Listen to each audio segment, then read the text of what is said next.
उपमुख्यमंत्री अजित पवार यांनी सोलापूर जिल्ह्यातील एका IPS अधिकाऱ्यांना झापल्याचं प्रकरण समोर आल्यानंतर त्यांच्यावर टीकेची झोड उठवली जातीये.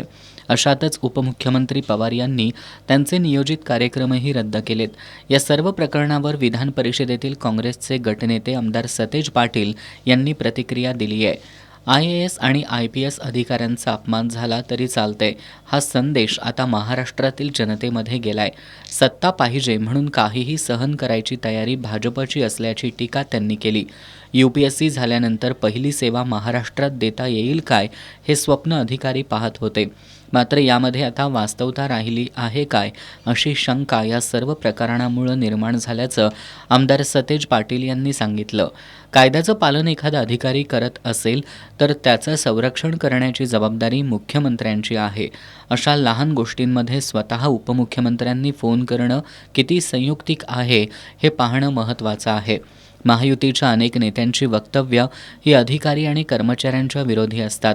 महाराष्ट्रातल्या अधिकाऱ्यांमध्ये सरकारबाबत प्रचंड नाराजी असल्याचंही त्यांनी सांगितलं.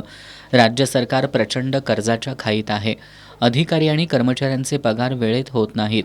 अशावेळी कायदेशीर कामं करत असताना एखाद्या अधिकाऱ्याचं खच्चीकरण करणं हे महाराष्ट्राच्या संस्कृतीच्या दृष्टीनं दुर्दैवी असल्याची टीका आमदार सतेज पाटील यांनी केली. मला वाटतंय महायुतीच्या अनेक नेत्यांची वक्तव्ये गेल्या काही वर्षभरातली बघितली स्टेजवरून डायरेक्ट त्या ठिकाणी एखाद्या ग्रामसेवकाला खडसावणं, एखाद्या अधिकाऱ्याला झापणं, म्हणजे एक हाती सत्ता आलेल्याचा हा या पद्धतीनं गैरवापर होताना दिसतोय आणि अधिकारी वर्गांमध्ये महाराष्ट्रातल्या प्रचंड नाराजी आहे. एकतर सरकार कर्जाच्या खाईत आहे, अधिकाऱ्यांना भीती आहे उद्या पगार होईल का नाही अशी खात्री नाही आहे, अशी अवस्था राज्याची झालेली आहे. आणि अशावेळी परत कायदेशीर काम करत असताना या ठिकाणी थांबवणं मला वाटते महाराष्ट्राच्या दृष्टीने दुर्दैवी आहे. मराठा समाजाला OBC प्रवर्गातून सामावून घेण्याबाबत राज्य शासनानं काढलेल्या शासन निर्णयाविरोधात मंत्री छगन भुजबळ यांनी न्यायालयात जाण्याचा इशारा दिलाय. यावर बोलताना आमदार पाटील यांनी महाराष्ट्राच्या इतिहासामध्ये असं प्रथमच घडत आहे. जो निर्णय मंत्रिमंडळ घेत आहे त्या मंत्रिमंडळातीलच मंत्री राज्य सरकारच्या निर्णयाला विरोध करत आहेत.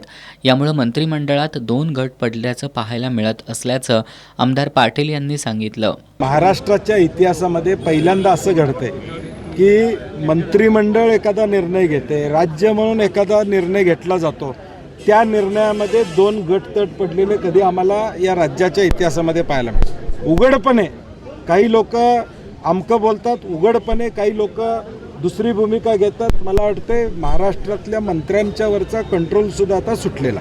उपराष्ट्रपती पदासाठी इंडिया आघाडीचे उमेदवार के. सुदर्शन रेड्डी यांना कमी मतं का मिळाली याचं आम्ही आत्मचिंतन करू, असंही त्यांनी सांगितलं. बिहारमध्ये जनतेचा कौल हा इंडिया आघाडीच्या बाजूचाच असेल असा विश्वासही त्यांनी व्यक्त केला.